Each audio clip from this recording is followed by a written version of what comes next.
Assalamualaikum. Ya kan?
Assalamualaikum. Assalamualaikum.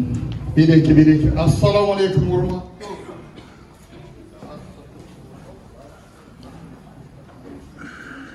Mınday ol başkanım. Bismillah.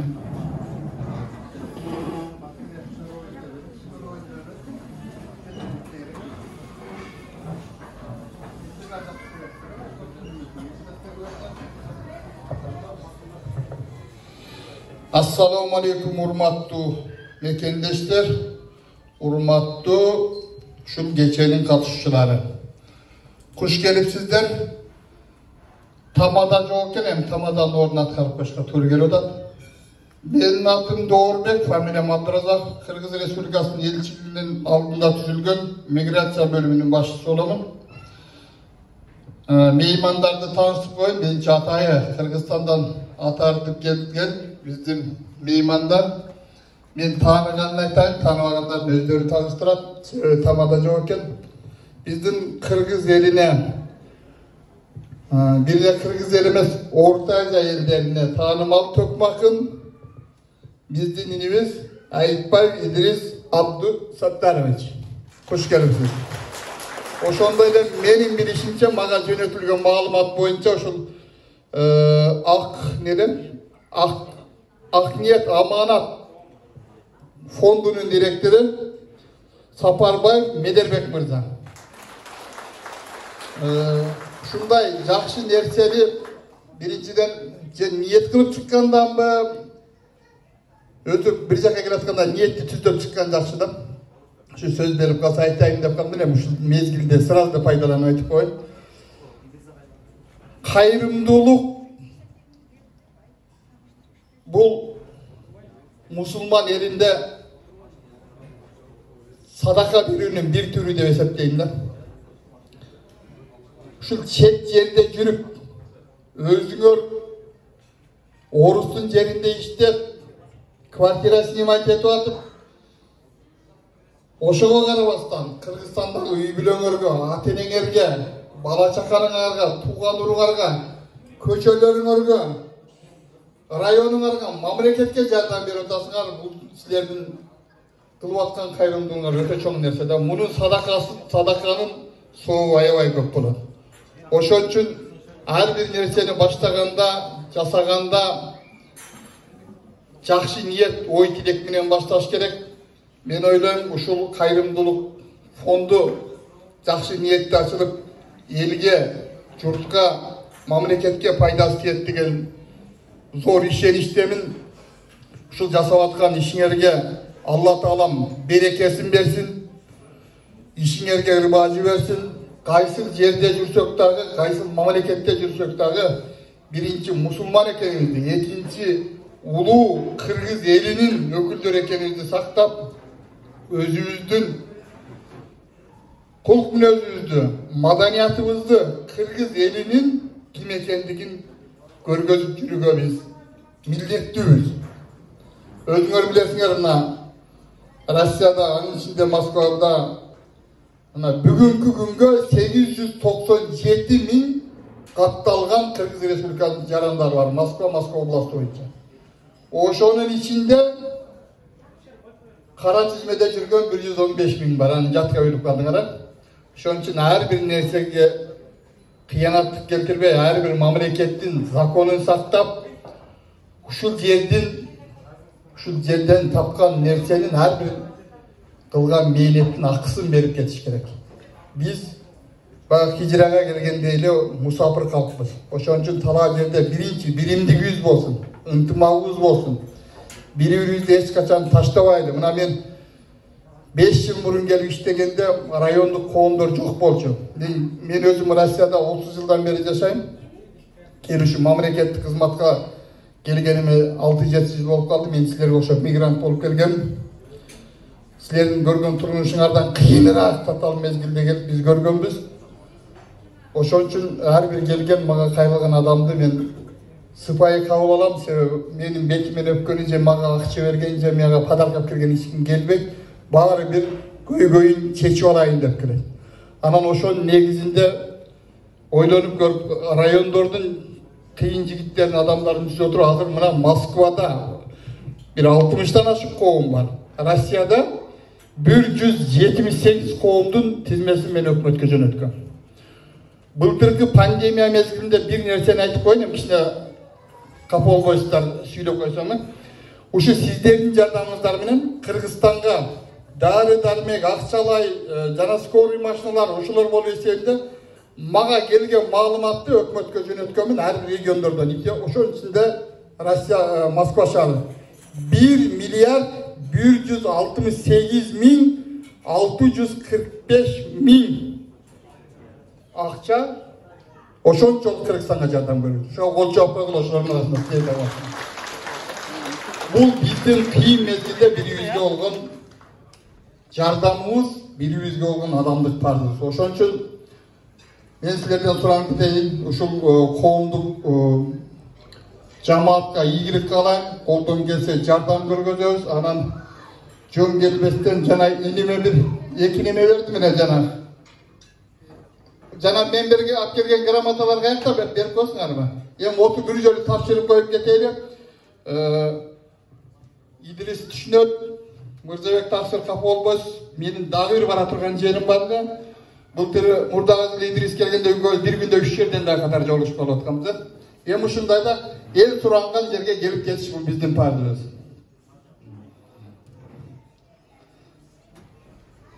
Силердин бир коштооңор менен ушул эки жакшы нерсени тапшырып кетейин.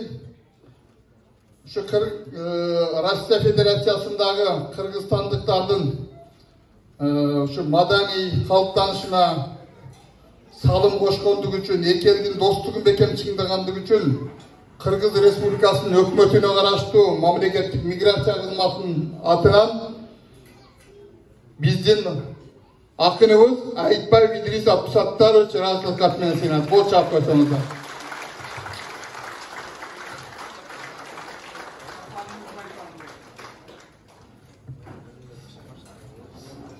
Сапарыңыз байсалды болсун. Экинчи ушул коомдун төрагасы Сапарбаев Медербек Мусаевич деген жигитти кол чалуулар менен куттуктап койлуш өкмөттүн атынан.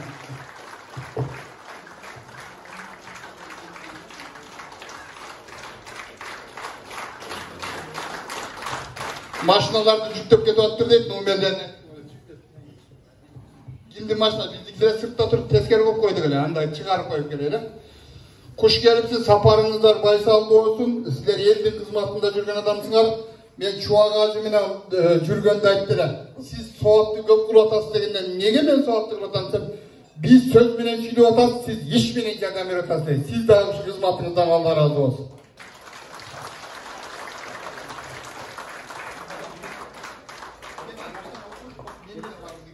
Ассаламу алейкум, алгач урматтуу бир туугандар, урматтуу мусулман бир туугандар, жердештер.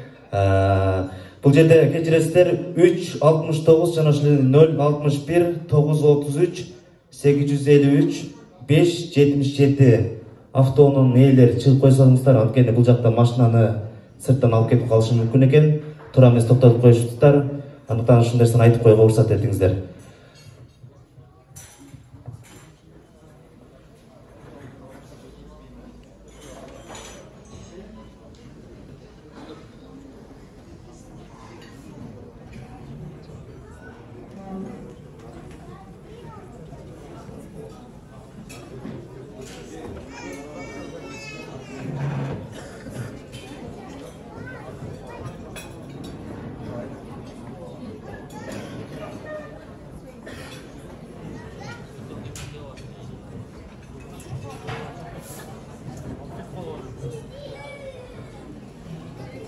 Келиңиз агай, бул жакта турыңуз.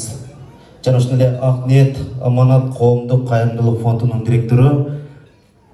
Бул жерге биз агайга берели, туугандар кол чаап коюңуздар. Жакшы бир жүрөктөн чыккан сөздөрүн айта кетсин. Келиңиз.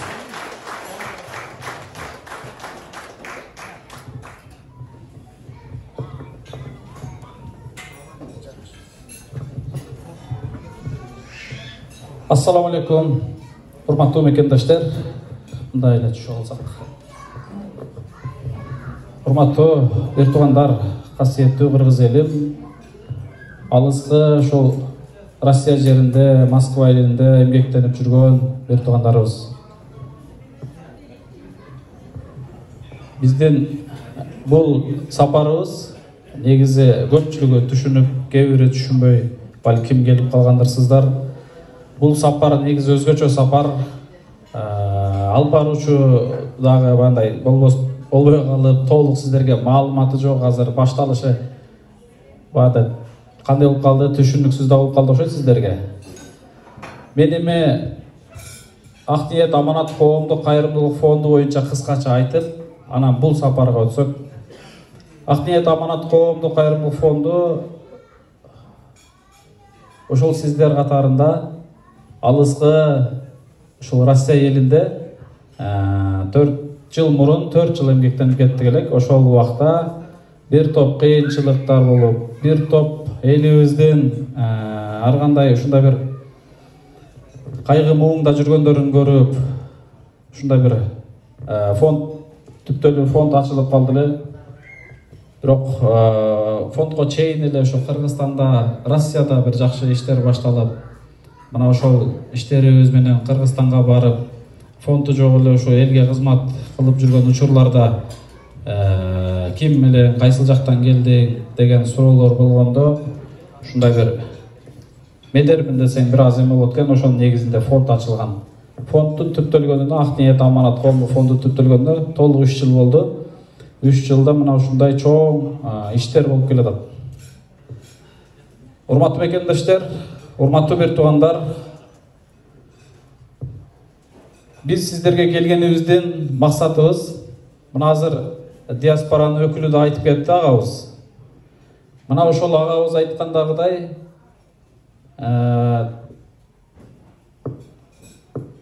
көпчүлүк жардам берип аткан бир туугандарыбыз, ушул сиздер алыскы мигрант болуп жүргөн мекендештерибиз. Ак Ниет Аманат коомдук фонду 2 жылда 41 адамды Индияга алып барып келип, жакында 10-чу үй бүлөнүн ачкычын ачып, 8 үй бүлөгө эшигибизди ачып, момундай айтканда жалпысынан 17 үй бүлөнү үйлүү кылып турбуз. Ошонун баардыгына жардам берген мына сиздер болдуңуздар. Мына ошол сиздерге кече Ак Ниет Аманат Муктаждар комплексин 2 жылда элдин жардамы менен бүттү. Ошол комплекске бир кирпич, бир мыйык болсо дагы жардам берген эли журтубузга ушунчалык ыраазы болдук. Ушунчалык ыраазы болдук. Бирок ал убакытты эстесем бардыгы унутулду. Ушунчалык кыйынчылык менен бүттү. Сырттан көргөн адамга жакшы билинбейт. Биринчи проекти Кыргызстанда биринчи жолу жөп-жөнөкөй мына сиздерге окшогон кайрымдуу элдин колдоосу менен тургузулган муктаждар комплекси бул Кыргызстанда биринчи проект. Эч кандай мамлекет тарабынан, эч кандай арабтар, түрктөр, чиновниктер же бир чиренген байлардын колдоосу менен эмес.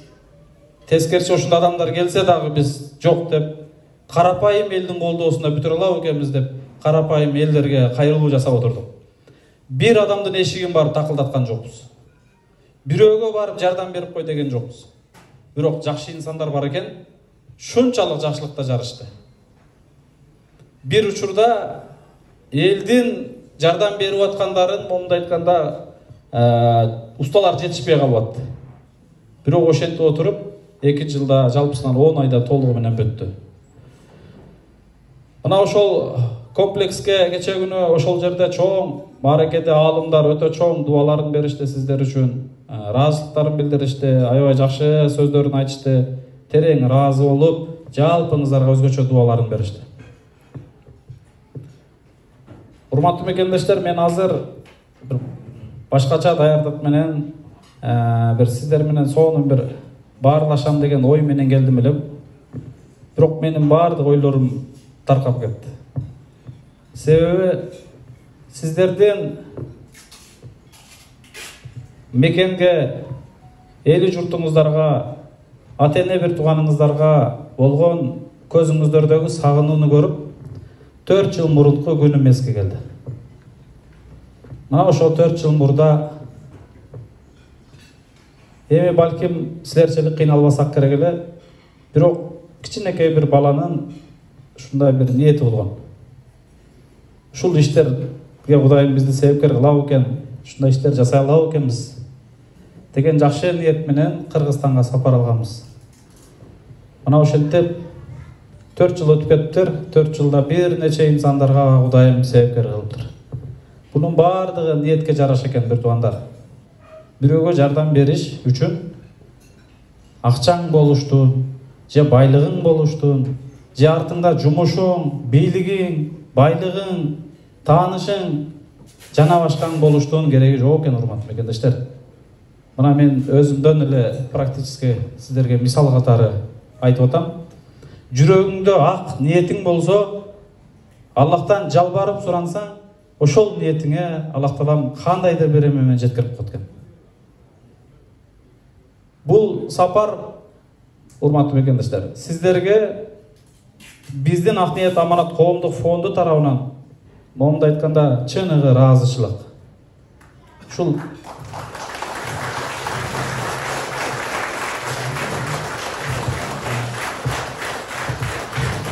рахмат чоң. Баарыңыздарга чоң рахмат.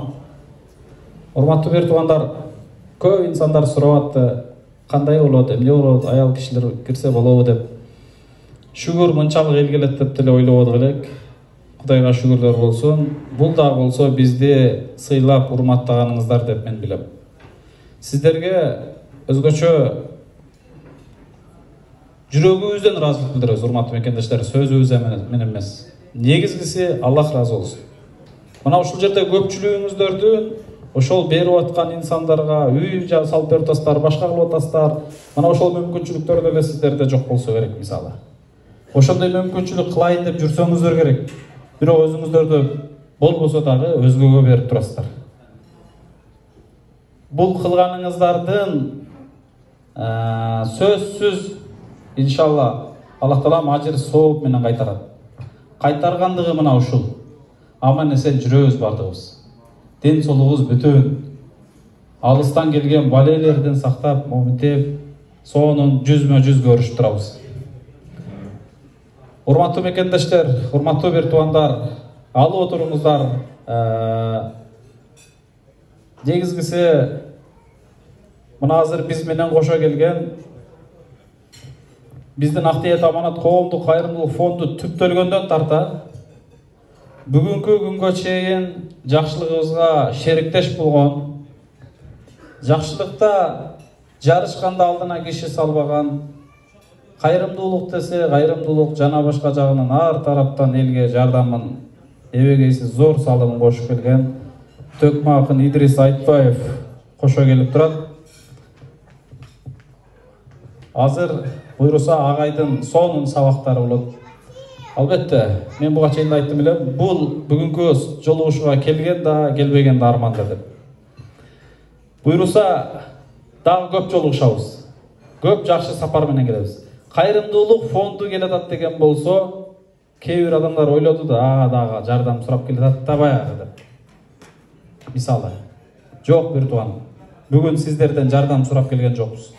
Бүгүн биз сиздердин көңүлүңүздөрдү ачып, жылуу маанай тартуулап, сый тартуулап, даам тартырып, ак дубаңыздарды алып, чын жүрөгүбүздөн ыраазычылык билдирип, Кыргызстандан Ала тоонун элинин салам дуасын сиздерге жеткирели деп келип турабыз, урматтуу мекендештер.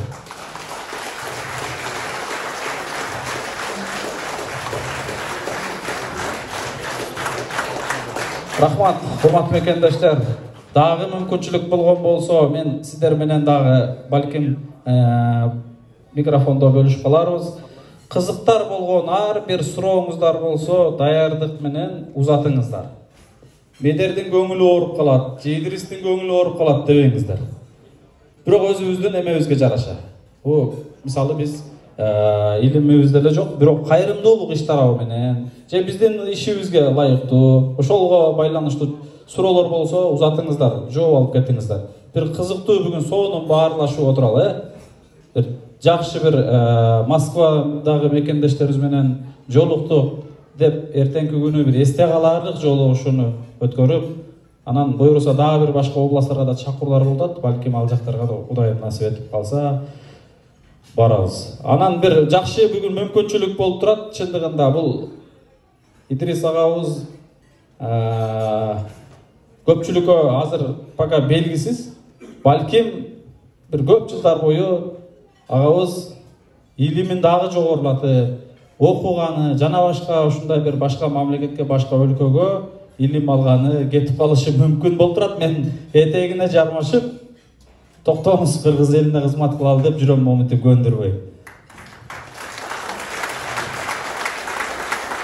Урматтуу мекендештер, урматтуу бир туугандар, бардыгыбыз бүгүн не деген заман болуп атат, момунда айтканда бири-бирибиздин кадыры баркыбызга жетип, бири-бирибизге жакшы сөзүбүздү аябай, жакшы сөздөрүбүздү сүйлөп, жүрөк менен мамиле кылып, мына ушуну адат кылайлы. Бири-бирибизди сыйлап калалы.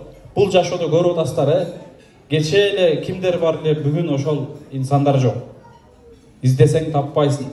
Кап ошол киши жакшы эле деп түштөн кийин сүйлөп калабыз. Убагында бири-бирибиздин кадыры баркыбызга жете эле туугандар. Бири-бирибизди сыйлайлы, бири-бирибизди барктайлы. Негизгиси ынтымак болуңуздар, биримдик болуңуздар. Бул кайрымдуулук жолго түшкөнүбүздүн дагы бирден бир максатыбыз ушул Москвадагы бир нече элибиздин, мисалы мен тааныган кээ бир элдердин ынтымактыгынын жоктугунан ушул жолго түшкөнбүз. Ошол түрткү берген бизге, момундай айтканда. Кудайга шүгүр, 4 жылдан бери бир нече жыл иш болуптур. Шүгүрлөр болсун. Аллах разы болсун барыңыздарга. Агай, биз баягы ыраазычылыгыбызды алдын ала берип койсок, кетип калып аткандар бар экен, кирип эле кайра кетем дегендер бар экен. Биздин ушундай ыраазычылык баракчыларыбыз бар эле. Мына ошолорду берип койсок.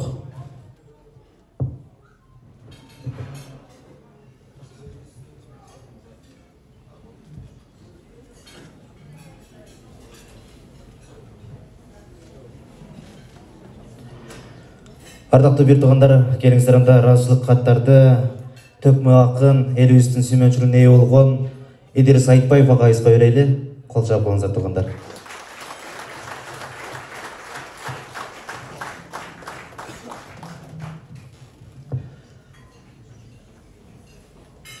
Ала тоодон аныста жарап, намыска жарап, Мекенден Москваға келіп, Москвадан Мекенге жардамын берген меценаттар амансыздар бы? Алатауның саламын сіздерге алып келдік. Қабыл алыңыздар. Қош келіңіздер. Алақан чапқан қолдарыңыздар дарып көрбесін. Алақан чапқан қолдарыңыздар пачка рубль менен доллар, евро қармап кетсін иншалла. Қош келіңіздер. Рызқыңыздар кенен, ден соңыздар бекем болсын. Ата-енеңіздер сіздерді сағыныптыр. Балдарыңыздар, қыздарыңыздар сағыныптыр. Bir туғандарыңыздар сағыныптыр. Айылдағы жердешіңіздер сағыныптыр. Айылдағы бей бечара мұқтаждар, сіздер берген жардам менен жан көріп жатқан қоғамдың аярлы қатмары да сіздерді сағыныптыр.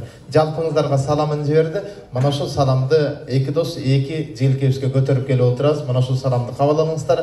Алғач, ла яшкуруллаха ман ла яшкуруннас дейді пайғамбарымыз алейхиссалам. Аллахқа шүгір келтірген болып есептелінбейді. Егер де адам адамға да шүгір келтіре албаса дейді. Анысың артына келіңіздер. Біз мынандай төменкіде ата аталған инсандарға бір ыраазычылык баракчасын тапшырып, мына ошол кишилердин да көңүлүн алалы, адан ары анан биздин программабыз уланталы.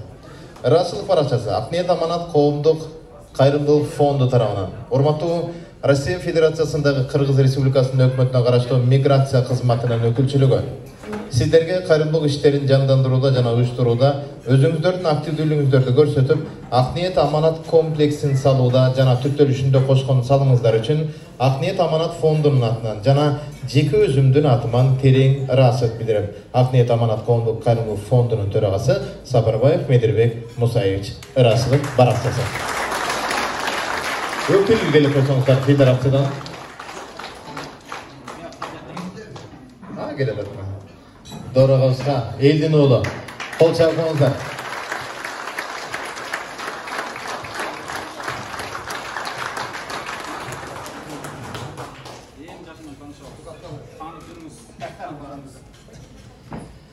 Дал ушундай ыраазычылык баракчасы урматтуу Москва шаары жана Москва облусу боюнча координациялык кеңешинин төрагасы Аттокуров Райымкул Арзымаматович агабызга ыраазычылык баракчасы ыйгарылат.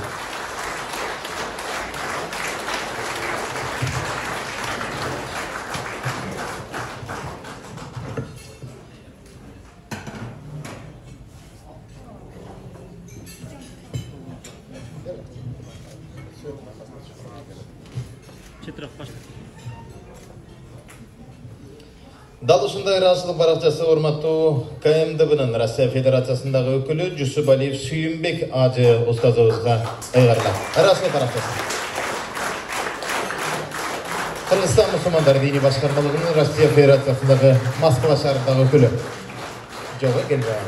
Кантсе биздин саламыбызды жеткиресиздер. Ыраазычылык баракчасы урматтуу Москвада эмгектенип жүргөн Багыш айыл өкмөтүнүн жамаатына ыраазычылык баракчасы ыйгарылат.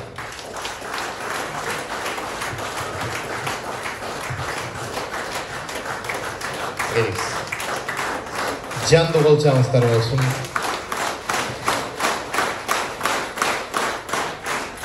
Дал ушундай темп менен кол чабын улантабыз да кезектеги жамаатты улантабыз. Москва жана Москва областындагы Жаллабад коомдук бирикмеси жамааты сыйланат. Ыраазычылык баракчасы.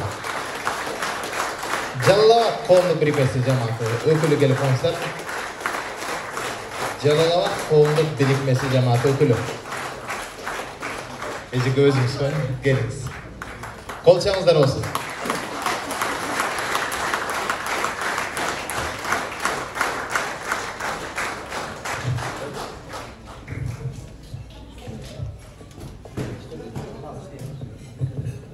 Урматтуу мекендештер, негизги ар бириңиздерге ыраазычылык билдиргим келет.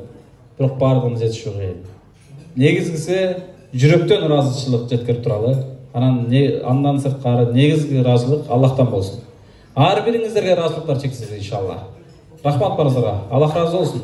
Сыйлыгыңыздар кут болсун.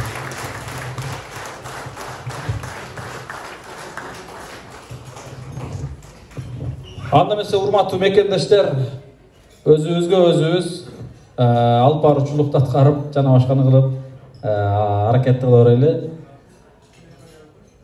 Бизден акыреттик досубуз жигитке 70 өнөр ыраазычылык кылат дейт.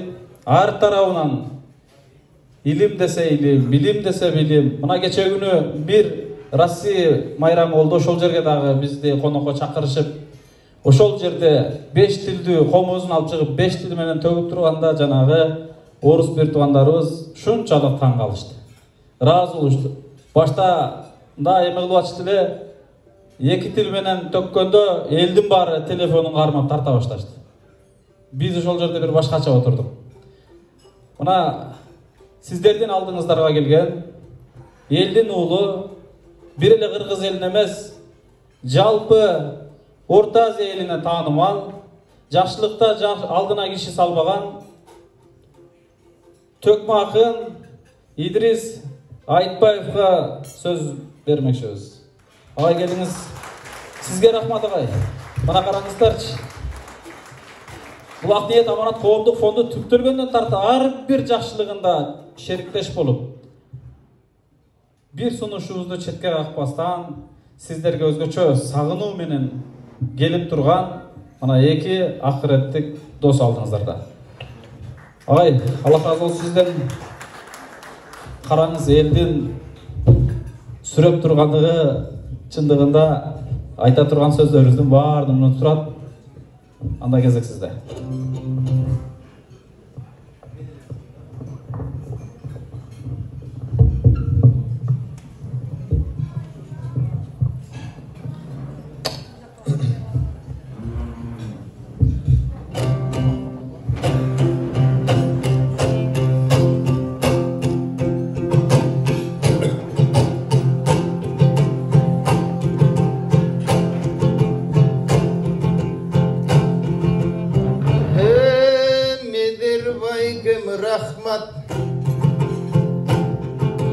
Кетпеңіз менден ырақтап, емінен үшін келгенім елген айттың растап. Орывасын жаныңыз,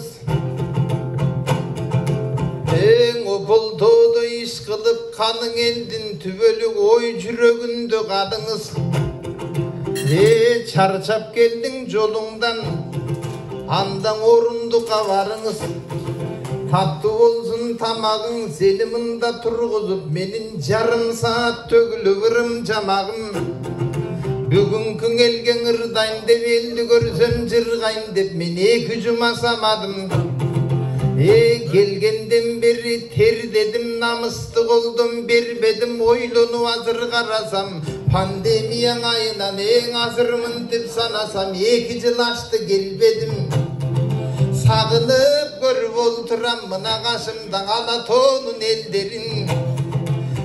Ассаламун алейкум бектер жана берендер. Жан дүйнөсүн қарасам деңизден да тереңдер.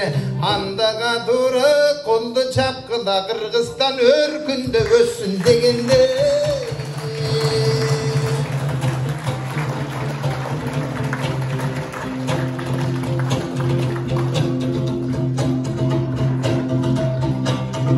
Ең 2 жумаң илгери бул акындын билгени.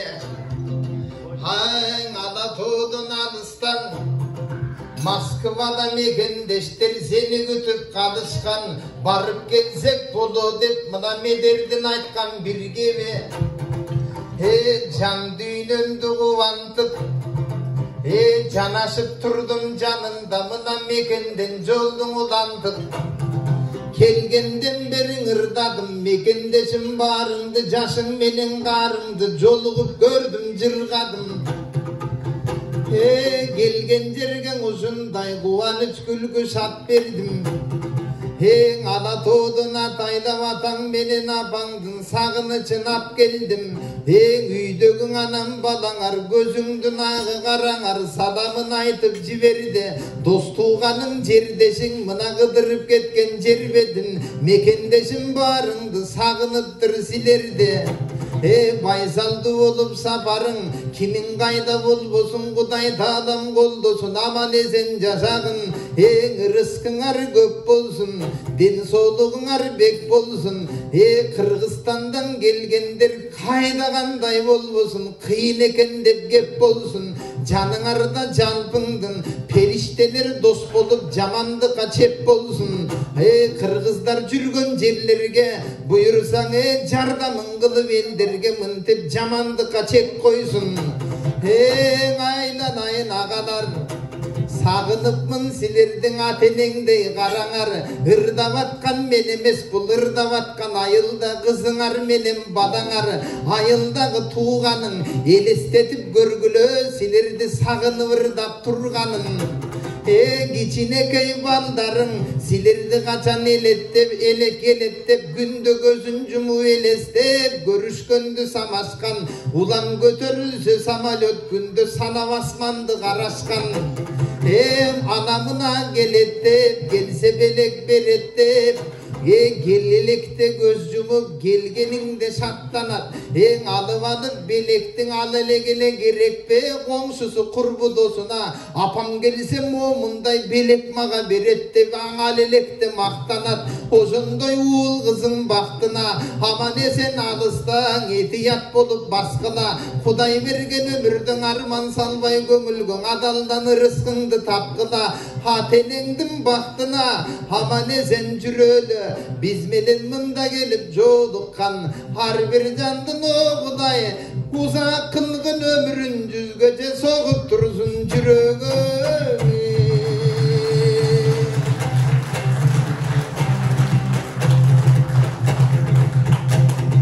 Кубанып күлүп турсаңар мен кайгырып азап жебеймин.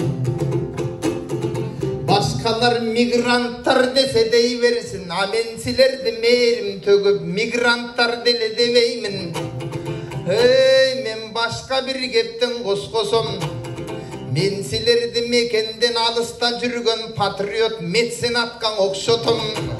Анткени эң алыста жүрүп ушундай эң ала тоону колдогон, күндө карап жаңылык Кыргызстан эмне болду деп жакшылыгын ойлогон.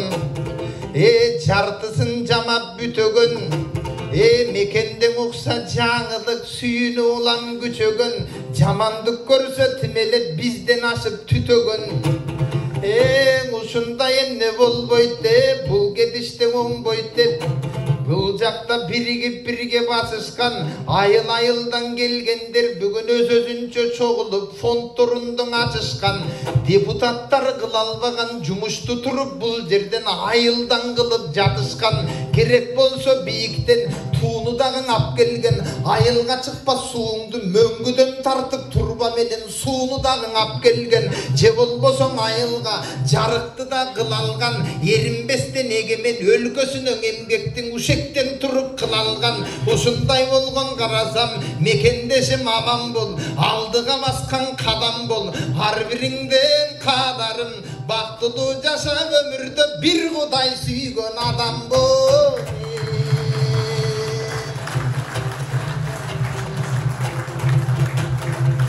15 yıl ilgeri anda bulakındım bilgeni. Agesteminde gelgende kıyınçılık gördüңөр mına Rossiyaday jergemde. Jumuş izdep bastıңар, bir bölmöde gerekpin 10-15 öň jattıңар. Militsiyany görgöndüm oğu kuy dep kaçtıңar. Eптеп миграциялык жанагы талонуңду жасайм деп, болбосо кантип жашайм деп кайеке башты каттыңар. Болбосоң ошондой кыйын заманда, азыр болсо карасаң заман деген өзгөргөнүң көз көрүп, мынан бириңе бириң күйүңөр. Бул жерде квартиранты мындай кой, көптөрүң болуп алдың үйүңөр. Үйүңөргө керекпи күндө конок тоскондо, келген конок сүйүнөр. Силер баскан жерлерден ушинтип жакшылыктар үйүлөр. Болбосо баягыдан башкачаң өзгөрүлүп калдыңар. Кээ-бириңер керекпи жарандыктың алдыңар. Жарандык алып тим болбой, керекпи Госдумага чейин бардыңар. Российский Федерация Тимеле орустар менен чинеле достошуп бирге калады, биригип бирге бөлүнбөй бийиктикке барады. Кечеги Чолпонбайдын урпагы чоң мына державанын керек болсоң эртеге бизде тарыхында калады.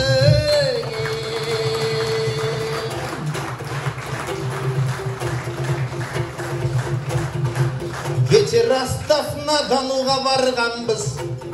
Эки күнүң эстен кетпей тең аякта да калганбыз.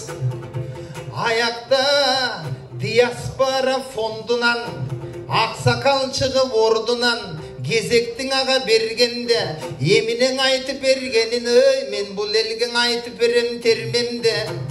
Ал кишилер көрсө 8 киши болуптур эң башында келгенде. Аксакалы кеп айтты, кимдин кайдан экенин билбей жүрдүк деп айтты. Бирок жаман жолго таптапыр кирбей жүрдүк деп айтты. Бириңе бириң дос болуп чакырганда топтолуп жакшылыкка аябай билиптирбиз деп айтты. Бириңе бириң сый менен башыбыздын ардактап ийиптирбиз деп айтты. Ошондо качан гана 8дин бирөөсү дүйнө салганда өлгөн ошол досумдун алайдан келген экенин ошондо билиптирбиз деп айтты. Дал ошонун сыңары кайсы район бөлүнбөй, бириңе бириң сөгүнбөй, бириңе бириң дос болуп, бириңе бириң жанашкын. Кыргызды көрсөң кай жактан бир боорум деп талашкын. Жаман жолдо жүрсөгөр жакшы жолго оңдогун. Кыргыз боорум кандай деп бириңди бириң колдогун.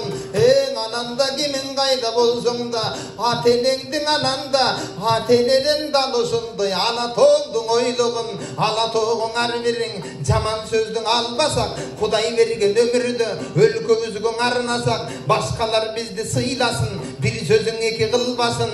Ала тоодуң келгендер Россияда керекпе, эрдик кылып эртеге таң калдырсын кыйласын.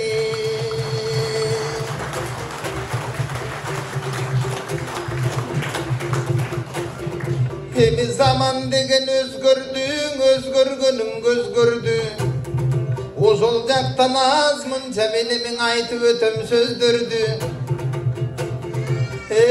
Бул заман деген бул заман, замандың адам булгаган, бириңди бириң бул күнү укпай калган замана, телефондун ичинен чыкпай калган замана, балык аттуу башынан сасып жаткан замана, кыздан жигит уянып качып жаткан замана, айоо деген ажоо жок, койгон деген кожо жок, Москвага келип алып каалагандай кыйшаңдап басып жаткан замана, киндигиңе көкүрөк бүтүндөй дене сойкудай ачып жаткан замана, жамандыгын санасам бир четинен бүт баары катып жаткан замана, атаңдын көрүң эркектер эркек эмей тентектер аял заттын кийимин кийип алып эмине арам күнөө нерсеге жетпейт бекен билимиң, же болбосо кыздар бар кыйшаңдашып качышкан, кыргыздыңа күйдүрүп баскан улут керекпе,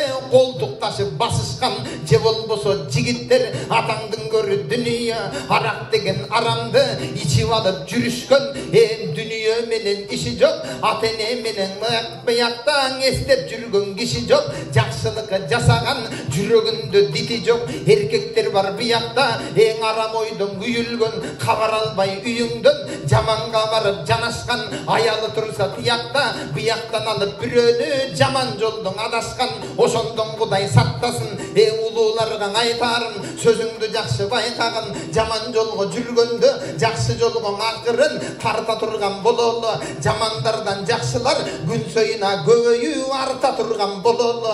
Баарыңарга айтарым, ар бир адам жашоонун 6 күндүк коногу, жакшылык жашоодо бардыгынан жогору. Ошондуктан келеле, Кудай берген өмүрдө бир Кудайды унутпай жакшылап эмгекти кылып келеле.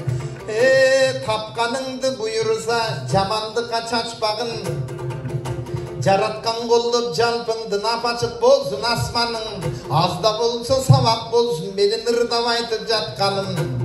Андан акырындап менеме токтотуп мына ар жактан компьютерде даярдаган сабагыбызды береле. Анда руханият бир бүгүн толтуруп алып чыгады, болбогонду башкача болтуруп алып чыгады. Ана тоодон келгенбиз, андан айткан бир кептин угады. Ананда ана тоодон көп жолу ырчынын баары келишет, ырда беришет. Эч кандай сабак алган жок. Алар кыйшаңдап бийлеп ушинтип келгендин баары келишет да бийлеп кете беришет. Анан айткан кепкин аларда көнүп эле жатпайбы? Ушинтип жамандыкка жаштарың жашабай жатып көрдүңбү? Кадамың булга таштадың, көңүлдөрүн ушинтип бөлүп эле жатпайбы? Жан дүйнөмөң ачышып, жакшы адамдар көп жашабай өлүп эле жатпайбы? 2 жыл мурда келди элем.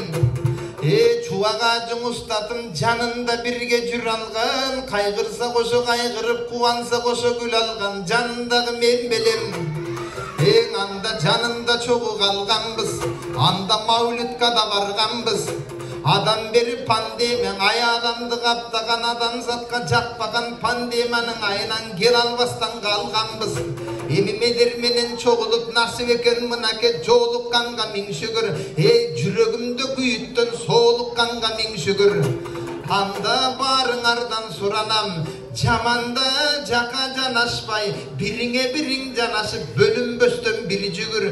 Бийикке баскан кадам бол, бир Кудай сүйгөн адам бол, ден соолуктан аман бол. Жанашып бирге жакшы бир гүлдөп жаткан заман бол. Жакшылыкаң ар кимдин үндөп жаткан адам бол. Андан ушуну менен токтоюн, калган каткан кептерде сабак бүтөт, андан соң санат термең ырырдап, кайраң өнөрүм менен коскоюн. Анда кос келдиңер барыңар, жашыңар менен карыңар, ала тоодон ап келген сагынычтуу саламды кайрамаштан эстетем барыңар, саламды кабыл алыңыз.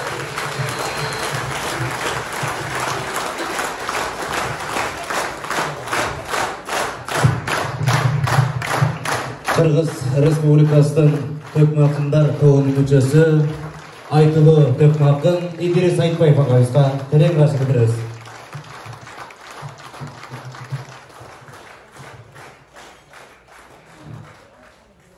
Агай, кечиресиз, мен кичине учурашып анан айта кетсем, уруксат берсеңиздер. Ардактуу меймандар, кадырлуу бир туугандар, мусулман бир туугандар, сиздер менен ушундай жарык дүйнөдө жана ошондой эле ушундай Москва жергесинде агайлар менен көрүшүп атканга жаратканга биринчиден чексиз шүгүр айтабыз. Албетте бүгүн бир туугандар менен жолугуп отурат деп мага кичине кечирээк маалымат жетип калды. Мен жетишкенге аракет кылдым. Москва деген Москва экен, бир жерден бир жерге жетиш кыйын экен туугандар. Андыктан кичине кечирим суроо менен алдыңыздарга келип отурам. Ал эми агайларга терең ыраазычылык билдиребиз. Сиздер менен бүгүн ушул жерде жакшы бир сабак өтүп, жана ошондой эле сиздер менен Кыргызстандан жакшы бир саламын айтып келип отурат. Терең ыраазычылык билдиребиз. Агайларга аман болуңуздар, бар болуңуздар, дагы да болсо ишиңиздерге ийгилик, жаратканым колдосун дейли. Агайларга дагы бир кол чалып коюңуздар туугандар. Ал эми өмүрдөн өткөн байлык жок дейт, жалпыңыздарга өмүр тилейбиз. Жаратканым ден соолук берсин, эч кимиңиздер оорубаңыздар. Мына бүгүн ушул жерде көп мекендештер жана ошондой эле бир туугандар чогулуп отурасыздар. Мен аябай сүйүнүп атам. Мен дагы жаңыдан эле Москвага келдим. Ушул келип алып, азыр ушул жерде турганда сиздердин катарыңыздарга кошулганыма жаратканга шүгүр, аябай сыймыктанып атам. Биринчиден, анан бул жерде кыргыздар көргөндө сүйүнөт экенсиң, бири-бирин көргөндө сүйүнөт экенсиң. Мен ушундай сүйүнүчтү ассалому алейкум деп учурасаң, аябай бул жерде аябай сонун шарт түзүлгөн экен. Андыктан Москвага келгенибизге дагы жаратканга шүгүр, сиздер менен бизди көрүштүрүп атканына.